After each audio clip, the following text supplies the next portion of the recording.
Hello, my dear students. How are you all? I hope all of you are feeling great. Are you? Very good. So, today we are going to begin our new chapter. We finished the first chapter, right? Yes. The first chapter was Caskets of Life. Hope you all have understood the lesson well and have completed all of your notes. Didn't you? Obviously, I know because you are very good children. Okay? So, don't you want to know which is our second chapter? Those who have your textbook will be knowing. The others don't know, right? It is the essence of change. What is it? The essence of change. Okay, dear students. So, what is this essence of change? What do you mean by essence of change?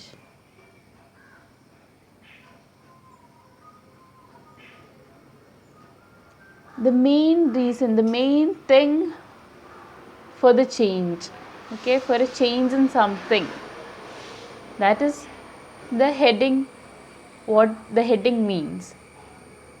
Does it make sense? No, right? You might be wondering, what are we going to learn in this chapter? Isn't it so?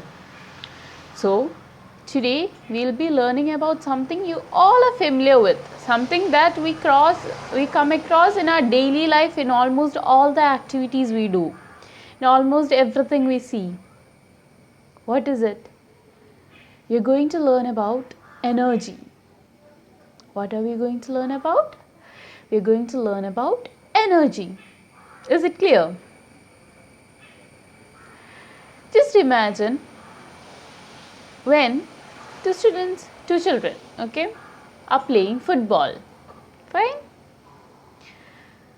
What are they doing? They are playing football. That is some work, isn't it so? If they do not eat food, will they be able to play? Will they be able to? No, right? To play what we need to be? We need to be energetic, isn't it so? What does our parents say if we do not eat food? They say you have to eat food because you need energy, right?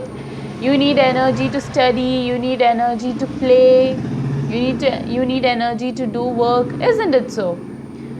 Without energy, without eating food, we feel so drained, so tired, right?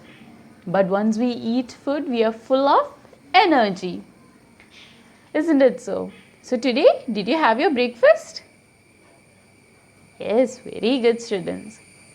You must not skip breakfast, okay? You also need energy to study. You might be wondering, why we need energy to study? Is it so? You're just sitting in front of the computer or phone and you're just listening.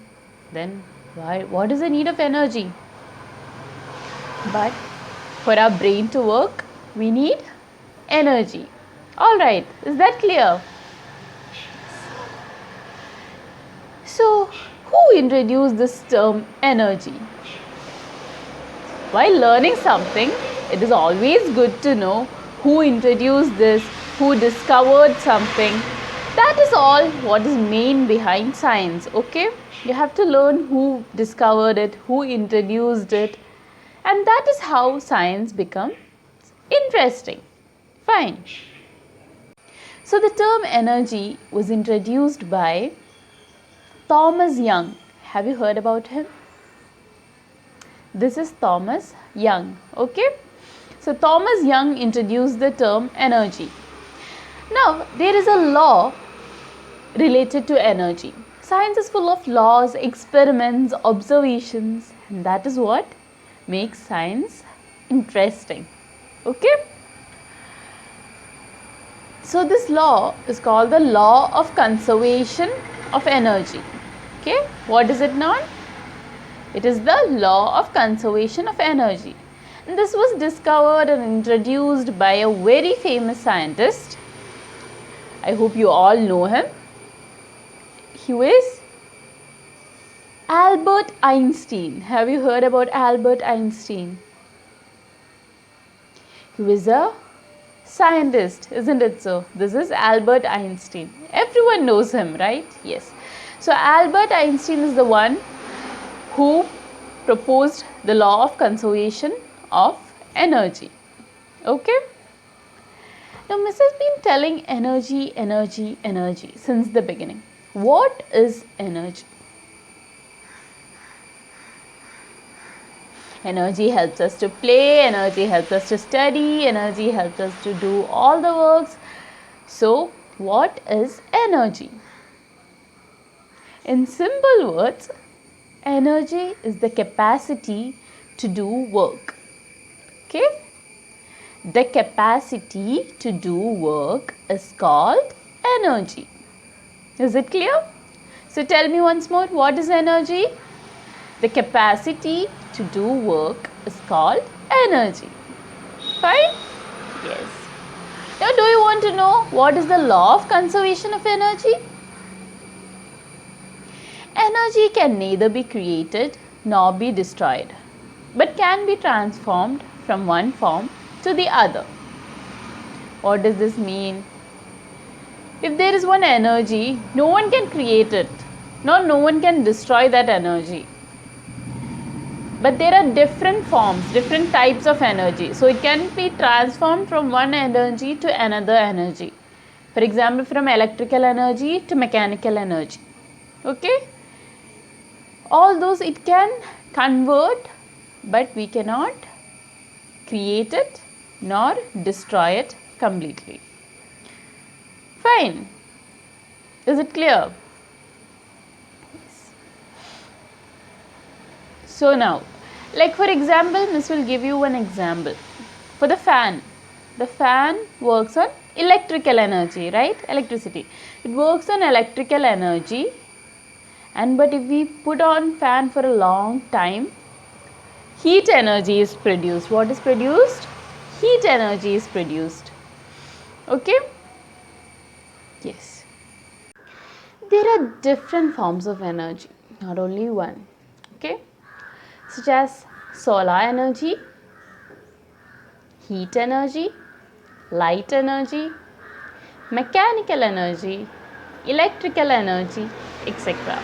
Okay, these are some of the energies we will be learning. There is chemical energy and a lot more. Fine. So which are the energies?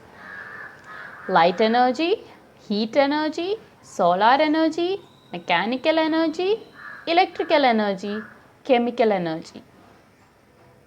Okay. Yes. So now, what do we have to learn about all this? We need to learn it in detail, isn't it so? Yes. Have you ever wondered if without the sun, can we see something? Without the sun, it would be full of darkness. We won't be able to see. Isn't it so? So light energy is something that helps us to see something around us. Okay. Yes.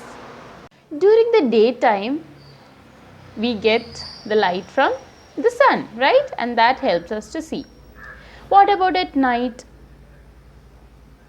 We get light using the electrical energy, right? From electricity, the lights glow by using the electrical energy. Okay, that is how we see during the night. So while cooking, also there is energy. Which is the energy? Heat energy is used while cooking. Electrical energy is used to work fans. Okay.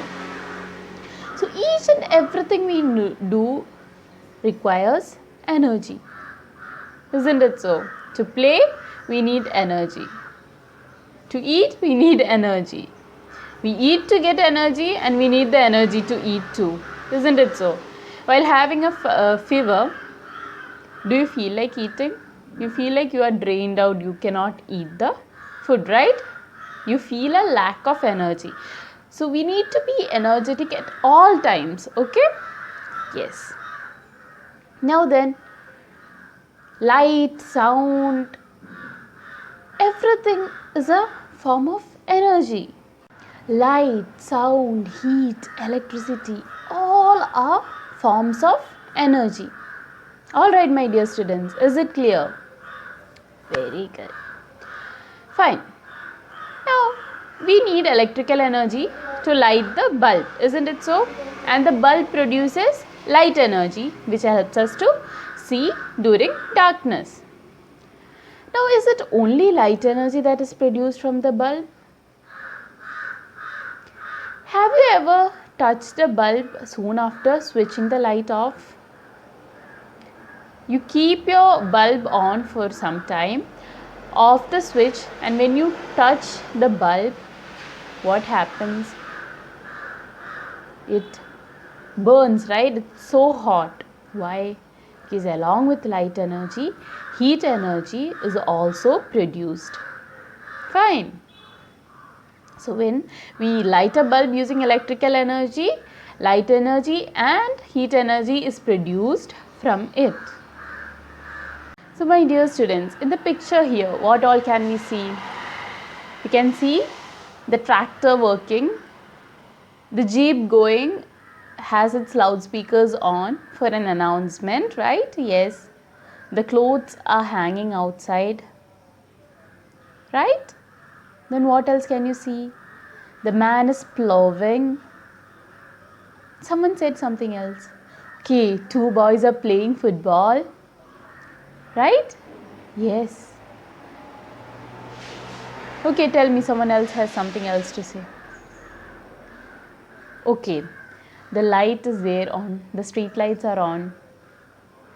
Isn't it so? All this is happening in that picture. Now let's see what all kinds of energy are used to do these. Okay? Yes. Now we have to fill this table up.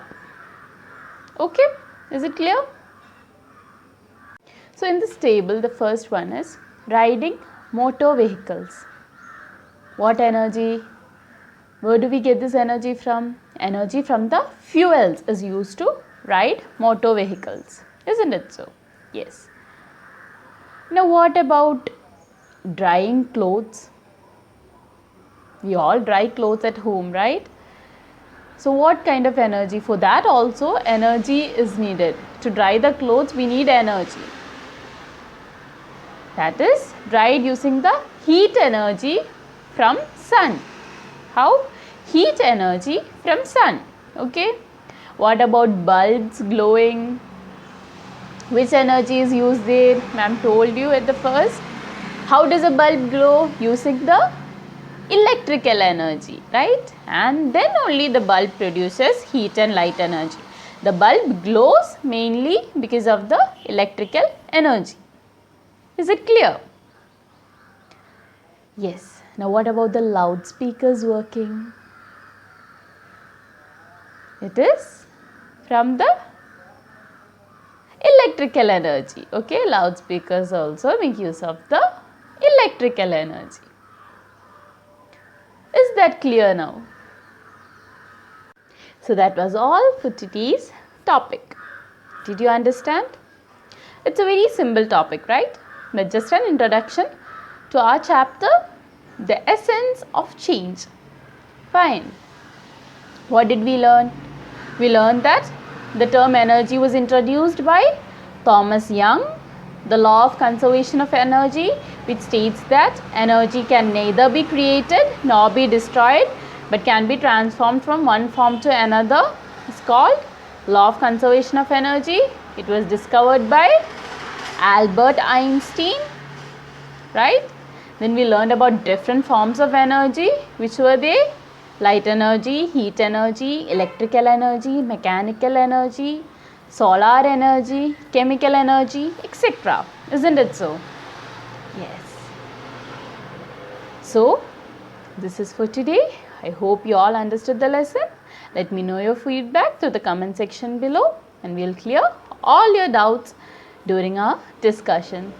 So, see you in the next week with the next part of this chapter. Till then, bye bye, take care and stay safe.